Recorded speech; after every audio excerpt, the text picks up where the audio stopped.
Hello. ഇപ്പോൾ football world cup നടക്കുകയാണല്ലോ. ലോകമെമ്പാടുമുള്ള football പ്രേമികളുടെ വസന്തകാലം. കളി അമേരിക്കയിലും കാനഡയിലും ഒക്കെ ആയതുകൊണ്ട് ലൈവ് കാണണമെങ്കിൽ ഉറക്കമൊഴിയണം. ഉറക്കം പോലും മറന്ന് നമ്മുടെ ഈ കേരളത്തിലും ഫുട്ബോൾ പ്രേമികൾ ക്ലബ്ബുകളിലും കവലകളിലും ഒക്കെ സ്ഥാപിച്ചിട്ടുള്ള വലിയ സ്ക്രീനുകളിൽ കളി കാണുകയാണ്. നമ്മുടെയൊക്കെ വീടുകളിലും ഫുട്ബോളിന് ആവേശമുള്ള ആരെങ്കിലും ഉണ്ടെങ്കിലും നമുക്കും കളി കാണാൻ ഒരു ആവേശമായിരിക്കും. ചിലപ്പോൾ നമുക്ക് കളീനെ പറ്റി അത്രക്കൊന്നും അറിഞ്ഞുകൂടായിരിക്കും. നമുക്ക് കുറച്ചും കൂടെയൊക്കെ ഒന്ന് അറിഞ്ഞാൽ കൊള്ളാമെന്ന് തോന്നുന്നുണ്ടെങ്കിൽ അവർക്ക് വേണ്ടിയാണ് ഈ വീഡിയോ. നമുക്കൊന്ന് പഠിച്ചു നോക്കിയാലോ. ആകെ 11 പേരുള്ള 2 ടീംസാണ് കളിക്കുക. എതിർ ടീമിന്റെ വലയിലേക്ക് ബോൾ എത്തിക്കുക എന്നതാണ് ലക്ഷ്യം. നമ്മൾ കണ്ടിട്ടില്ലേ, ആരെങ്കിലും പന്ത് ആ വലയ്ക്കുള്ളിലേക്ക് അടിച്ച് വീഴ്ത്തിയാൽ കളി കണ്ടുകൊണ്ടിരിക്കുന്നവരുടെ ആ സന്തോഷത്താൽ മതിമറന്നുള്ള ഒച്ചയും ബഹളവും. കാര്യം അറിഞ്ഞു കഴിഞ്ഞാൽ നമ്മളും ആ രീതിയിലേക്ക് എത്തും. പക്ഷേ ഇവിടെ കളിയുടെ ഏറ്റവും വലിയൊരു റൂളുണ്ട്. Goal keeper. ആ വലയുടെ അടുത്ത് ഒരാൾ നിൽക്കുന്നില്ലേ, അയാളാണ് ഗോൾ കീപ്പർ. പന്ത് എതിർ ടീമിലെ ഒരാൾ ആ വലയിലേക്ക് എത്തിച്ചാൽ അവർക്ക് ഒരു ഗോളായി. അവിടെയാണ് ഗോൾ കീപ്പറുടെ കഴിവ്. അയാൾക്ക് ഏത് വിധേനയും അത് തടയാം, കൈകൊണ്ടും തടയാം. പക്ഷെ ഗോൾ കീപ്പർ ഒഴികെ ബാക്കി ഒരു കളിക്കാരനും കളിയിലുടനീളം ബോൾ കൈകൊണ്ട് തൊടാൻ പാടില്ല. കാലുകൊണ്ടോ തല കൊണ്ടോ, അതിന് ഹെഡർ എന്ന് പറയും, ചെസ്റ്റ് കൊണ്ടോ ഒക്കെ വേണം ഇത്ര വലിയ ഗ്രൗണ്ടിൽ അവർ ബോൾ കൺട്രോൾ ചെയ്യാൻ. ബൗണ്ടറി ലൈനിന് പുറത്തു പോകാതെ പരസ്പരം തന്ത്രപരമായി പാസ് ചെയ്ത് എതിർ ടീമിനെ വെട്ടിച്ച് കൂടുതൽ ഗോൾ അടിക്കുന്നവർ മാസമായി ജയിക്കും. ആകെ 90 മിനിറ്റാണ് കളി.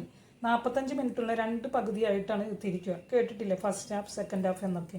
ഇനി 90 മിനിറ്റ് കഴിഞ്ഞിട്ടും സമനിലയായാൽ, അതായത് 2 ടീമും ഒരേപോലെ ഗോൾ അടിച്ചാൽ കളി ജയിപ്പിക്കാൻ വേണ്ടി എക്സ്ട്രാ ടൈം അല്ലെങ്കിൽ പെനാൽറ്റി ഷൂട്ടൗട്ട് വരും. ഒരു ടീമിൽ 11 പേരുണ്ടെന്ന് പറഞ്ഞല്ലോ. അവരെല്ലാവരും ഒരേ പണിയല്ല ചെയ്യുന്നത്. ഗോൾ കീപ്പറുടെ കാര്യം നേരത്തെ പറഞ്ഞു. ഒരാൾ ഗോൾ കീപ്പർ, പിന്നെ ഡിഫൻഡർമാരുണ്ട്. അവർ എതിർ ടീമുകൾ നമ്മുടെ ഗോൾ വലയ്ക്ക് അടുത്തേക്ക് വരാതെ തടയും. മിഡ്ഫീൽഡർമാർ, അവർ ബോൾ എല്ലാവർക്കും പാസ് ചെയ്ത് കൊടുക്കും. പിന്നെ ഫോർവേഡ്, അവരാണ് ബോൾ കാലിൽ കിട്ടിയാൽ മുന്നിൽ കയറി മാസായി ഗോൾ അടിക്കുന്നത്.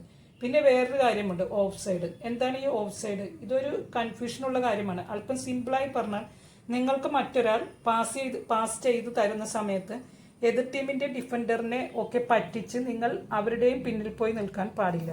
ഗോൾ കീപ്പറിന്റെ തൊട്ടടുത്ത് ഒറ്റക്ക് ഒളിച്ചു നിന്ന് പാസ് വാങ്ങിയാൽ അത് ഓഫ് സൈഡാണ്. അപ്പോൾ അടിക്കുന്ന ഗോൾ കൂട്ടുകയുമില്ല. കളിയുടെ നിയമങ്ങൾ തെറ്റിക്കാതെ വേണം കളിക്കാൻ. ഇതൊക്കെ നോക്കാൻ റെഫറി ഉണ്ട്. കണ്ടിട്ടില്ലേ, കളിക്കളത്തിലെല്ലാം നോക്കി ഓടി നടക്കുന്ന ഒരാളെ കളിക്കിടെ വല്ലാതെ തല്ലുകൂടുകയോ വലിയ ഫൗൾ ചെയ്യുകയോ ചെയ്താൽ റെഫറി ഒരു യെല്ലോ കാർഡ് കാണിക്കും. ഇതൊരു വാണിംഗ് ആണ്. 2 യെല്ലോ കാർഡ് കിട്ടിയാലോ ഗുരുതരമായ ഏതെങ്കിലും തെറ്റ് ചെയ്താൽ ഒരൊറ്റ നേരിട്ടുള്ള റെഡ് കാർഡ് ഉണ്ട്. ഇതിലേതെങ്കിലും കിട്ടിയാൽ ആ കളിക്കാരൻ കളിക്ക് പുറത്താണ്. പിന്നെ ആ ടീമിൽ ഒരാൾ കുറവായിരിക്കും. പിന്നെ നമ്മൾ കളിച്ചുകൊണ്ടിരിക്കുമ്പോൾ കേൾക്കുന്ന ചില പ്രധാന വാക്കുകളുണ്ട്, പെനാൽറ്റി, കോർണർ എന്നൊക്കെ. എന്താണ് പെനാൽറ്റി? ഗോൾ ബോക്സിന് ഉള്ളിൽ വെച്ച് എതിർ ടീം വല്ല ഫൗളും ചെയ്താൽ കിട്ടുന്ന വലിയൊരു ഭാഗ്യമാണിത്. ഗോൾ കീപ്പറുടെ നേരെ നിന്ന് മറ്റേ ടീമിന് ഒരു ഗോൾ നേടാനുള്ള സുവർണ അവസരം. ഗോൾ വലയ്ക്ക് മുന്നിൽ നിന്ന് ഒരൊറ്റ ഫ്രീ ഷോട്ട്. ഇത് മിക്കവാറും ഗോളാകാൻ ചാൻസാണ്. അടുത്തത് കോർണർ. കളിക്കിടെ സ്വന്തം ഗോൾ പോസ്റ്റിന് കാവൽ നിൽക്കുന്ന ഡിഫൻഡറിനെ തട്ടി പന്ത് അവരുടെ തന്നെ ഗോൾ ലൈൻ കടന്ന് പുറത്തു പോയാൽ എതിർ ടീമിന് ഗ്രൗണ്ടിന്റെ മൂലയിൽ നിന്ന് പന്തടിക്കാൻ കിട്ടുന്ന അവസരമാണിത്.